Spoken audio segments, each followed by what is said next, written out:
Assalamualaikum warahmatullahi wabarakatuh. Salam sejahtera untuk kita semua. Hai sahabat Primaya, dimanapun Anda berada, kembali lagi dalam acara Primaya Talk kali ini. Dan kali ini saya Dr. Hanifia Hanum bersama narasumber saya, kita akan membahas tentang kapan sih harus melakukan kateterisasi jantung. Oke, selamat siang saya ucapkan kepada Dr. Isman Firdaus, spesialis jantung pembuluh darah konsultan, MPH, PhD, FIH, FASC, FACC. Selamat siang dokter. Selamat siang Dr. Hanum. Assalamualaikum warahmatullahi wabarakatuh. Dan sebelumnya teman-teman, Dr. Isman ini merupakan dokter jantung yang fokusnya itu merupakan konsultan kardiologi, intervensi, dan konsultan kegawatan dan intensif kardiak care. Jadi memang benar-benar ahli ini di bidangnya. Dokter, seperti tema kita hari ini adalah kapan kita melakukan kateterisasi jantung. Tapi sebelum masuk ke topik itu, sepertinya mungkin teman-teman tuh masih asing atau mungkin masih ada yang belum tahu tentang penyakit jantung. Dan biasanya kateterisasi jantung ini yang terkenal itu adalah tentang penyakit jantung koroner. Sebenarnya penyakit jantung koroner apa sih dokter? Oke, berdasarkan bahasanya ada jantung koroner. Jantung itu kan kita tahu organ ya, yang memompa darah. Ya. Dan di jantung itu banyak suborgannya lagi. Salah satunya ada namanya jantung, ada ototnya, ada listrik jantung, ada pembuluh darah yang memberi makan jantung itu sendiri. Nah, pembuluh darah yang memberi makan jantung disebut koroner. Jadi apabila ada kelainan pada pembuluh darah yang memberi makan jantung yang disebut dengan pembuluh darah koroner, maka itu disebut dengan penyakit jantung koroner. Nah, kalau ada kelainan, tentu akan menimbulkan gejala. Nah, ada gejala dan tanda. Gejala itu berarti yang disampaikan, yang diungkapkan oleh pasien, yang dikeluhkan. Sedangkan tanda itu adalah apa yang diperiksa oleh dokter, termasuk pemeriksaan penunjang yang tentu dokter akan lakukan untuk memastikan ini benar atau tidak dari koroner. Kalau misalkan tadi berarti kan ada suatu kelainan ya gitu di pembuluh darah jantung itu sendiri dan ada tanda dan gejala. Biasanya nih pasien-pasien itu datang keluhannya dengan apa dokter? Jadi di rumah dia bisa aware gitu. Hampir 80% pasien-pasien dengan penyakit jantung koroner bisa datang di dua lokasi di rumah sakit. Satu di unit gawat darurat atau di poliklinik. Kalau udah datang ke gawat darurat, berarti memang harus pertolongan segera. Kalau yang ke poliklinik, datang ke dokter umum atau dokter jantung, kadang-kadang ada mengeluh nyeri-nyeri dada. Nah, 80% nyeri dada. Jadi keluhannya apa nyeri dada? Ada nggak keluhan-keluhan yang lain? Ada. Rasa nggak nyaman di dada, rasa mudah capek, terus rasa terbakar, dan kemudian rasa tercekik, macam-macam rasanya. Jadi rasa karena nyeri di koroner, karena koroner organ di dalam, maka akan dirasakan kita sebut nyeri itu nyeri organ dalam atau nyeri saraf. Beda kalau kulit ditekan atau ditusuk perih, tapi kalau di dalam rasanya macam-macam. Kalau dia misalkan dia suka main pisau ya, rasa seperti disayat pisau misalkan. Suka main api, rasa terbakar. Kalau suka main tombak, rasa seperti ditombak. Tinggal di gunung seperti di tipe gunung, macam-macam rasanya, menunjukkan beratnya nyeri dada tersebut atau keluhan dari pendidikan. Berarti kayak main poinnya tuh rasa tidak nyaman di dada ya, dan ada gejala-gejala ternyata lainnya seperti bisa sampai ke tangan kiri juga, seperti tercekik, rasa panas juga, seperti itu. Itu tanda yang biasa dikeluhkan pasien. Dan pasien bisa datangnya mungkin ke poli, mungkin kalau masih agak ringan moderate sedikit, tapi kalau udah berat banget gitu ya dok ya, ke IGD, tapi jangan sampai dong ya. Oke, berbicara soal tanda gejala tadi yang dirasakan oleh pasien, nah biasanya dokternya akan melakukan pemeriksaan apa kalau pasien datangnya tuh ke poli? Contoh poli dokter Isman. Nah, kalau pasien datang dengan keluhan nyeri dada, tentu dokter saya akan menanyakan spesifik nyeri dadanya saat apa.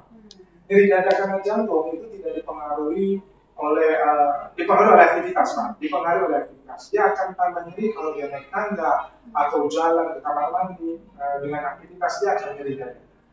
Namun ada beberapa yang saat istirahat juga ada juga rasa nggak nyaman, rasa terbakar, rasa panas, atau ada nggak rasa seperti nggak nyaman di ulu hati.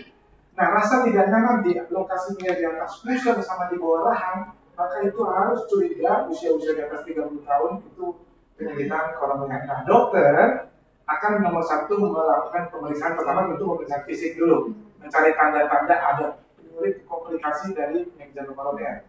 Nah, biasanya penyakit jantung koroner itu nggak ada ditemukan hal-hal yang signifikan, tensinya bisa bagus, nadinya bagus. Kalau dia dalam kondisi stabil dia tidak ada keringatnya, tapi kalau serangan jantung dia ada berkeringat. Nah, dokter untuk memastikan betul biasanya akan melakukan EKG, jadi rekam listrik jantung. Bisa jadi normal tensi, laju jantung bagus, semua bagus, diperiksa dokter bagus, tapi EKG bisa melihat ada perubahan rekam listrik jantung atau tidak. Melihat perangai dari jantung itu sendiri apabila terjadi sumbatan. Itu akan kelihatan gambaran. Dokter akan melakukan. Namun kadang-kadang kalau dokter pun EKG-nya normal, itu bukan berarti aman. Kalau ada keluhan, umur udah 30, apalagi dengan faktor risiko yang saya sampaikan ada 5 ya, yang punya kencing manis, darah tinggi, kolesterol, merokok sama riwayat keluarga, maka kita harus naik banding, nggak hanya pemeriksaan EKG, bisa dengan pemeriksaan modalitas yang lain. Salah satunya seperti treadmill test. Kalau pasiennya treadmill test, kalau EKG normal, treadmill akan dilihat saat aktivitas atau saat diuji ternyata memberikan perubahan listrik jantung, maka ini ada kecurigaan penyempitan. Nah, sekarang udah banyak nggak perlu treadmill, kadang kalau orang 60 atau ada pasien yang stroke atau mungkin yang udah lemah, mungkin untuk treatment sulit. Nah, kita banyak sekarang dengan kesukaan namanya alat CT scan. Jadi pemeriksaan CT scan jantung atau orang sebut CT koroner. Nah, itu juga dapat mendeteksi secara cepat apakah ada plakat atau ada penyempitan di jantung. Apabila hasil treatment positif atau ada plak, mau nggak mau memang harus ditreat, harus ditangani, harus ditindaklanjuti. Sebelum kita masuk ke treatment, yang menarik itu adalah tadi berkali-kali di atas 30 tahun. Ya. Berarti era itu sudah berubah ya, dok? Sudah berubah. Kalau di era orang tua kita dulu kan kita kena serangan jantung 50 ya. Atau mungkin semakin di atas umur 45. Sekarang mungkin karena lifestyle juga, itu tuh akhirnya jadi lebih mudah orang bisa terkena serangan jantung. Bergeser. Pengalaman dokter yang termuda umur berapa nih menangani? Saya pernah menangani pasien serangan jantung umur 16 tahun, 16 tahun. Faktor resikonya apa sih, dok? Ada faktor resikonya salah satunya keluarga. Nah, jadi ada faktor keluarga, karena kolesterol normal, kencing manis bagus, semua nggak ada apa-apa, tensi bagus, cuma memang ada riwayat keluarga. Nah, apabila memang ada riwayat keluarga kita yang memang ada sakit jantung, napas angin, operasi atau ada riwayat berobat ke dokter jantung, maka ada baiknya keluarga tersebut di screening. Sedang aja screeningnya untuk mengecek faktor risiko, melakukan EKG atau treadmill test. Karena ini penting. Jadi kalau dalam keluarga lebih mudah lagi, bukan 30 tahun cek, tapi mungkin umur 20. Jadi jangan sampai kita jatuh ke keadaan serangan jantung. Oke. Menarik banget ya faktor resiko tadi bahwa ternyata sekarang di atas usia 30 tahun, apalagi ada riwayat, punya hipertensi, kencing manis, dan yang terakhir rokok. Dan yang bisa dimodifikasi sebenarnya rokok itu ya dok yang untuk mengurangi resiko ya. Karena kalau misalnya kita udah terlahir dengan keluarga yang seperti itu kan mungkin agak ya itu sulit untuk kita ubah ya modifikasi. Tadi kita sudah tahu faktor resiko dan akhirnya sekarang ketika orang sudah ada nih mungkin bakat bahwa oke, ini ada sumbatan di pembuluh darah jantungnya, di pembuluh darah koronernya, berarti harus di-treat. Jenis-jenis treatment itu ada apa aja sih dokter? Ya. Tentunya penyebab dari kelainan pada koroner, pembuluh darah itu macam-macam. Penyebab penyempitan itu jadi ada disebabkan oleh plak atau proses namanya aterosklerosis. Ya, jadi dinding pembuluh darah kita itu seperti ada kayak bisul. Jadi bisul di dalam dinding pembuluh darah. Nah, bisul ini kita sebut ateropa atau plak. Ya, itu penyebab paling sering 80%. Ada lagi sebabnya normal, koroner normal, tapi terjadi spasme. Ya, sering terjadi pada wanita. Dan ada yang terakhir, mungkin kalau udah ada kelainan bawaan, ada fistula dan itu sangat jarang. Tapi yang paling sering memang plak atau bisul di dalam dinding pembuluh darah. Nah, kasus-kasus yang seperti ini tentu harus dipastikan. Jadi plak itu terdeteksi dengan treadmill test ataupun dengan CT scan. Bukan berarti Dengan treadmill kelihatan ada enggak? Treadmill itu menduga perangai perubahan listrik, maka kecurigaan kita ada sesuatu yang aliran yang berkurang. Ya. Ada sumbatan. Ada sumbatan, kecurigaan. Jadi bukan berarti treadmill tes positif ada sumbatan. Berarti harus dipastikan sumbatannya. Nah, kalau CT scan itu udah kelihatan. Jadi kalau ada plak itu akan skor ya udah di atas 150, maka ini harus dijaga jangan sampai makin berat. Nah, tentunya caranya dengan cara untuk plak-plak tersebut dokter akan memberikan obat. Jadi kalau treadmill test positif atau ada MSG positif, ada plak, dokter akan memeriksa nomor satu faktor risiko, kencing manisnya bagaimana, profil gula darahnya, kolesterolnya bagaimana, tensinya bagaimana. Jadi ditanggulangi dulu, tensinya ditanggulangi, kolesterolnya, gula darahnya ditanggulangi. Nah kalau ada plak, walaupun kolesterolnya normal, ini akan distabilisasi dengan obat golongan stabil. Jadi ada obat-obat. Apabila sudah ada plak ini, penggunaan obat-obat pengencer darah diperlukan. Dan apabila ada keluhan seperti anginnya rasanya nyaman, pemberian obat golongan beta blocker atau persiapan obat-obat tiroida juga diperlukan. Sebelum nanti dokter mengarahkan untuk sesuai tema kita tadi untuk dilakukan kateterisasi. Nah, jadi tadi treatment itu yang pertama dengan medikamentosa atau obat-obatan dulu, dan tentunya distabilkan nilai-nilai yang menjadi faktor risiko, contoh gula darahnya juga nggak boleh terlampau tinggi, kolesterolnya juga, dan hipertensinya juga. Oke, berarti kapan akhirnya dokter memutuskan bahwa iya ini kita lakukan kateterisasi? Ya. Setelah pemeriksaan treadmill test positif, ya, yang sebelumnya EKG-nya normal, treadmill test positif, kemudian atau kalau dengan CT scan hasilnya positif, nah itu tentu harus kita lakukan kateterisasi. Apabila ada rekaman-rekaman jantung EKG yang abnormal, seperti ada istilah depresi, nanti dokter akan ada istilah-istilah seperti itu, maaf kalau istilahnya agak medis, ya. Maka kalau ada keluhan simptom yang signifikan, yang tadi dengan aktivitasnya nggak nyaman dengan EKG yang juga ada kecurigaan penyidikan, maka itu juga perlu dilakukan kateterisasi. Atau misalkan ada pernah riwayat infak, artinya ada pernah serangan, ada gelombang Q sebelumnya dengan keluhan saat ini di dada atau tidak nyaman di dada atau susah, ini juga perlu untuk dilakukan kateterisasi untuk diagnostik. Jadi kateterisasi itu adalah suatu prosedur di bidang kardiologi, di bidang kedokteran untuk mendiagnosis dan juga mengintervensi, memperbaiki kelainan yang ada di dalam jantung dengan menggunakan selang kecil yang kita sebut selang kateter yang elastis. Jadi itu bisa mendiagnosis pasti karena di situ ada alat dengan selang kecil tersebut yang masuk ya dokter. Dan yang kedua memberikan treatment juga. Nah mungkin orang-orang masih takut ya karena mungkin istilah mereka kateterisasi itu pasang ring gitu ya dok ya.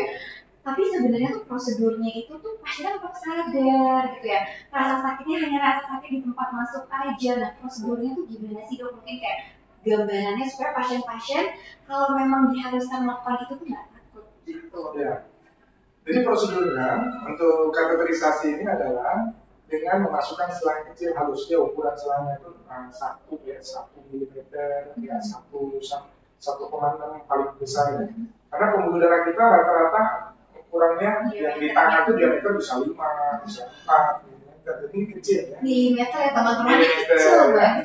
Dimasukkan melalui pembuluh darah di tangan. Ya, saya beberapa kali di tangan ada yang pembuluh kecil lagi namanya distal, radial itu di jempol. Saya sering menyebutnya sebagai di pembuluh darah jempol. Ya. Jadi kalau dokter jantung suka di jempol, ya jempoler ya. Jadi dokter jantung yang suka ada aksesnya dari jempol atau dari jari. Kenapa makin ujung berarti makin kecil kalau ada komplikasi begitu ya. Tapi paling sering memang di pembuluh darah yang di samping jempol sini ya. Nah kita masukkan nanti, nah itu tentu dibius lokal dulu. Ya, di pembuluh darah nadi ini dibius lokal, ya obatnya hanya 1 cc saja. Kalau ditanya nyerinya saat kapan, nyerinya saat dibius lokal aja. Ya masukin, ya selang kecil tersebut panjang ya, ukurannya macam-macam, ada yang 1,2 meter, ada yang 1,6, 1,5 ya, sampai ke atas, ya, sampai ke jantung. Nah itu selang itu adalah selang ada lubang kecilnya ya. Nah, lubang kecil itu tempat kita menyemprotkan zat kontras dengan bantuan sinar X. Jadi sinar X itu akan memberikan kontur dan gambaran pembuluh darah di pembuluh darah jantung. Akan menjadi petanya buat dokter saat melihat. Jadi hanya itulah caranya, karena nggak bisa kita bedah jantung dengan cara kita bulan buka dada. Jangan dulu mungkin di belah dadanya baru lihat pembuluh darah. Sekarang cukup dari tangan. Ya.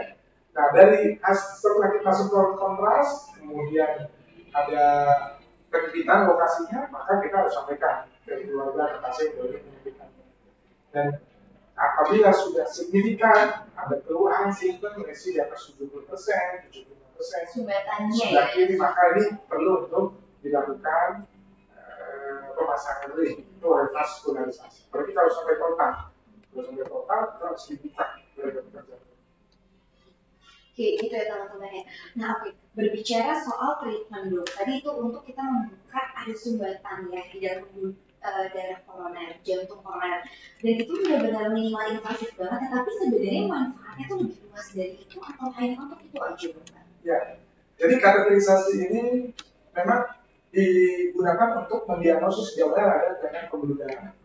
Jadi sekarang sudah makin luas, tidak hanya untuk melihat pembuluh darah koroner jantung, kateter ini juga bisa untuk mengukur kelainan atau kerusakan di ruang-ruang jantung.